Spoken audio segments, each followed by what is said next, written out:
আসসালামু আলাইকুম রহমতুল্লাহি ওয়া বারাকাতুহু। আজ 24শে এপ্রিল 2025 ইংরেজি। এখন বাজে রাত 10টা বেজে 25 মিনিট। তো আমি আবার আগের মতোই আরেকবার এখানে পার্কে আসলাম। এখানে আসছি একটু বসার জন্য। আসলে রুমে টাইম পাস হচ্ছে না। ওইখানে বসে থাকতে আর ইচ্ছা করছিল না। আর মাথায় বিভিন্ন রকম যাবতীয় টেনশন আসলে কি করব না করব কিছু বুঝতে পারছিলাম না। তো চিন্তা করলাম যে কি যাই, আবার একটু ইয়াতে যাই, ওইখানে গিয়ে একটু ঘুরে আসি। তো সেই জন্য আসা। রাত 11:30 পর্যন্ত এখানে থাকবো। তারপর এখান থেকে আবার একটু আমি পাশে একটা হোটেল আছে, এখানে যাব কিছু চাউল বা ভাত পাই কিনে দেখার জন্য। তো যাই হোক, আজকে আসলে আমার ফ্যামিলির সাথে আমি 2 বা 3 বার কথা বলে ফেলেছি। মন আসলে কোনো মতেই শান্ত হচ্ছে না, কোনো মতেই ভালো লাগছে না। তো মন যখন এরকম আসলে ভালো লাগে না, তখন আহ, মানে আসলে যখন আমার কোনো একটা খারাপ পরিস্থিতি যায়, কোনো একটা যখন খারাপ কোনো একটা কিছু আমার সাথে হয়, দিনকাল যখন খারাপ যায়, তখন আসলে আমার পূর্ববর্তী যারা মারা গিয়েছেন, আমার আত্মীয় স্বজন, আমার নিজের ফ্যামিলি মেম্বার্স, ওদের কথাগুলো আমার আসলে খুবই মনে পড়ে। আসলে ওদের সাথে আমার একটা ডিপলি একটা কানেকশন আছে। বিশেষ করে আমার নানার বাড়ির দিকে যারা আছেন, আমার নিজের ফ্যামিলি, আমার দাদার বাড়ির দিকে যারা আছেন, সবার সাথে আমার একটা ডিপলি কানেকশন আছে। কারণ ওদের কাছ থেকে তো আমি এসেছি। তো তাদের মধ্যে আসলে আহ, বিশেষ করে হচ্ছে যে কি আমার ইয়া আমার আব্বা, ওনাকে আসলে আমি প্রচুর পরিমাণে আমি মিস করি আসলে ওনাকে। আহ, আমার আব্বা মারা গেছেন অলমোস্ট 2 বছরের কাছাকাছি। সামনের মাস আসলে 2 বছর ফিল আপ হবে, 2 বছর গিয়ে 3 বছরে পড়বে। তো উনি আসলে অনেক ভালো মানুষ ছিলেন, আমাদের ফ্যামিলিকে অনেক সাপোর্ট করেছেন। ওনার কারণেই আহ, আমরা আসলে বড় হয়েছি। বড় হয়েছি বলতে আসলে আমাদের ফ্যামিলিটাকে পুরোটা আসলে উনি মেনটেন করতেন। ওনার কারণে আসলে আহ, ওনার ওসিলাই আহ, আমরা আসলে আজকে বড় হয়েছি। তো ওনাকে আসলে প্রচুর পরিমাণে মিস করি। উনি যখন ছিল আসলে তখন ছন্নছাড়া পাখির মতোই ছিলাম। তখন আসলে যে জিনিসটা বোঝা দরকার সেটা আসলে বুঝতাম না। তারপর আহ, অনেক কিছু আসলে বুঝে এড়িয়ে যেতাম। কারণ বাবা তো আছে, উনি তো বিদেশে আছেন, উনি তো বাইরে কাজ করছেন, উনি তো কিছু না কিছু করছেন। কিন্তু বাবা যে বৃদ্ধ হয়ে যাচ্ছেন, আমি যে বড় হচ্ছি, আমি যে আস্তে আস্তে বাবার জায়গাটা যে আমি ফিল আপ করছি, ওই জিনিসটা আমি আসলে বুঝতে চাইতাম না। সব কিছুতেই একগামি করতাম। আমার আব্বা অনেক চেষ্টা করছিলেন আমাকে সব কিছু বোঝানোর জন্য, কিন্তু আসলে আমি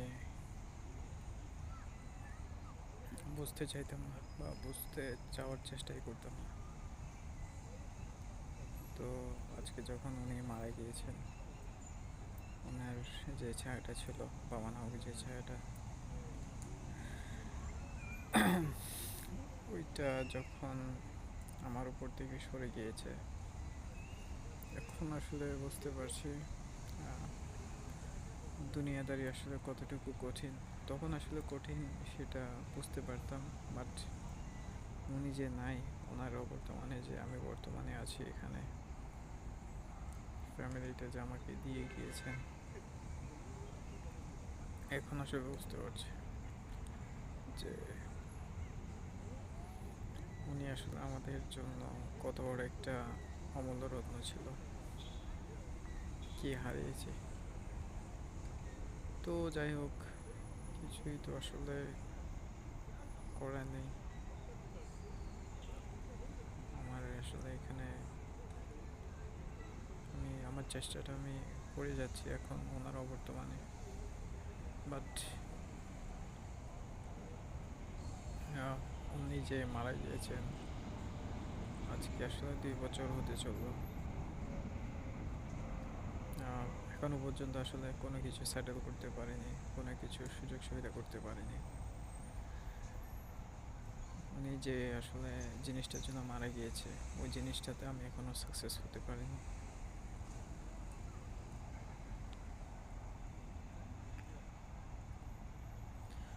আসলে আমি একটা জিনিস দেখেছি, সেটা হচ্ছে আমাদের ফ্যামিলিতে, মানে বিশেষ করে আমার কথায় যদি বলি, আমার লাকটা আসলে বরাবরের মতো কিছুটা একটু অন্যরকম টাইপের হয়। সবার যে জিনিসটা হয়ে যায় সেই জিনিসটা আমার হয় না, সবাই যে জিনিসটা পেয়ে যায় সেই জিনিসটা আমি পাই না, সবাই যে জিনিসটা আশা করে অনেকে পায় অনেকে পায় না, অনেকে যে পায় না তার মধ্যে আমি প্রথমে থাকি সবার। তো এরকম একটা সিচুয়েশন। এখন আমার কোনো দামি কোনো মোবাইল লাগবে না, কোনো স্মার্টফোন লাগবে না, কোনো বাইক লাগবে না, দামি কোনো কাপড় চোপড় দরকার নেই। আমি চাচ্ছি যে কি, মানে আমার যে ফ্যামিলিটা আছে ওইটাকে সাপোর্ট দেওয়ার জন্য যতটুকু যা কিছু করা দরকার বা যা করলে আমার ফ্যামিলি মোটামুটি চলতে পারবে, সেজন্য আমি চেষ্টা করে যাচ্ছি ভালো কিছু একটা করার জন্য। বাট ভালো কিছুটা ভালো হচ্ছে না। সেটা যে মানে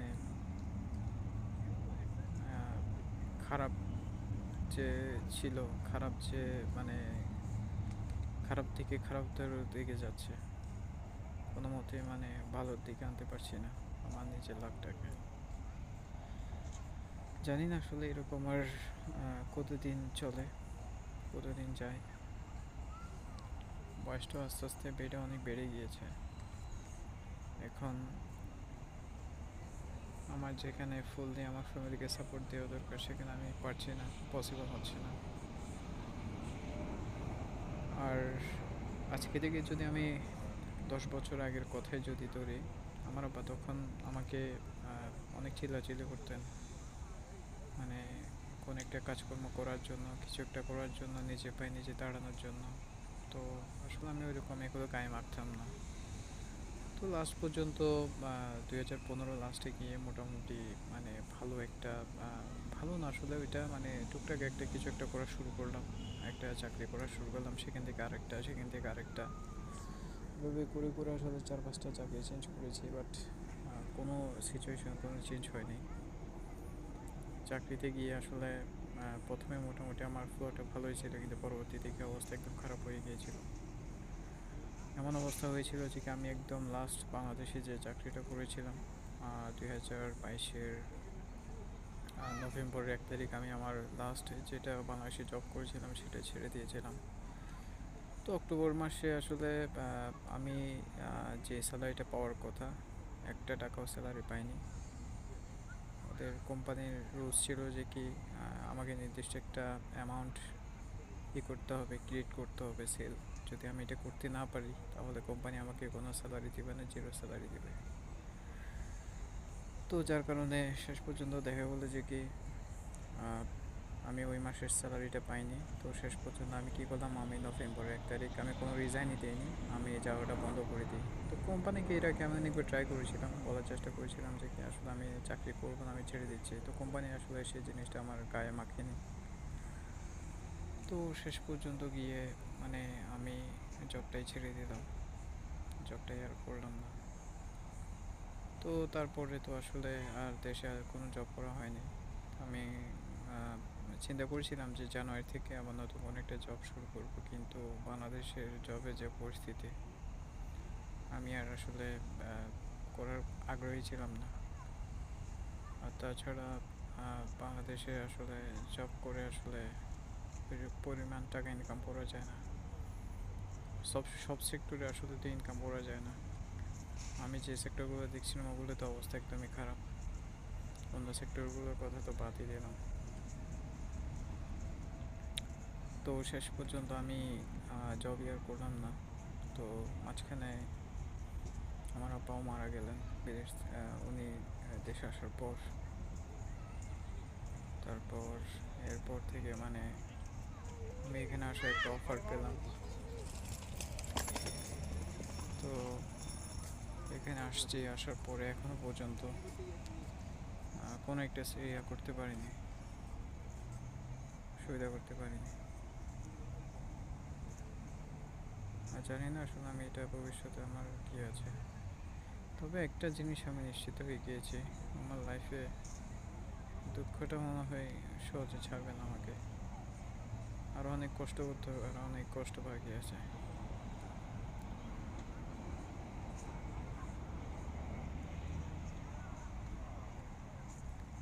আর আমি আসলে জানি না এটা আর কতদিন এটা আমাকে ভোগ করতে হবে। আমার এখানে সিচুয়েশন প্রচুর পরিমাণে খারাপ, সেটা আর কি।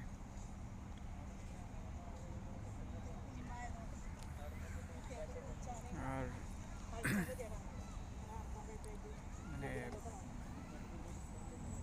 সিচুয়েশন পরিবর্তন করতে তো আমি তো অনেকবার চাচ্ছি, অনেক রকম চেষ্টা করে যাচ্ছি, কিন্তু হচ্ছে না। এই যে গত 1.5 বছর ধরে এত যে ট্রাই করলাম, আসলে গত বছর আমার লাকটাই খারাপ ছিল। লাকটা না, আসলে আমি নিজে পাগল ছিলাম। ভালো একটা অফার পেয়েছিলাম, বাট সেটা আমি ছেড়ে দিয়েছিলাম। যেতে বেটার কোনো একটা কিছু আশা করেছিলাম আমি। তো শেষ পর্যন্ত যেটা আমি পেয়েছিলাম সেটাও গেল। তো আসলে যাই হোক, এভাবে করে করে আমার দিনকালটা যাচ্ছে, দিনকালটা কাটছে। তবে আমি আমার বাবা, আমার দাদি, আমার নানি, আমার মাঝখানে আমার মামিও মারা গেলেন। রিসেন্ট যারা মারা গিয়েছে ওদেরকে আমি প্রচুর পরিমাণে মিস করছি। তার মধ্যে আমার বাবা হচ্ছে যে কি সবার উপরে। উনি অনেক কিছু আমাকে বলে যেতে চেয়েছেন, কিন্তু কিছু বলে যেতে পারেননি। হঠাৎ করে আকস্মিক উনি মারা গিয়েছেন। তো যাই হোক, এগুলো বলে আসলে নিজের মনটাকে একটু হালকা করা আর কি, আর কিছুই না। তো আর তেমন একটা বিশেষ কিছু বলার নেই। এটাই ছিল আমার ছোট একটা, মানে কী বলবো এটাকে, আলাপচারিতা। তো ঠিক আছে তাহলে, ওকে, আসসালামু আলাইকুম।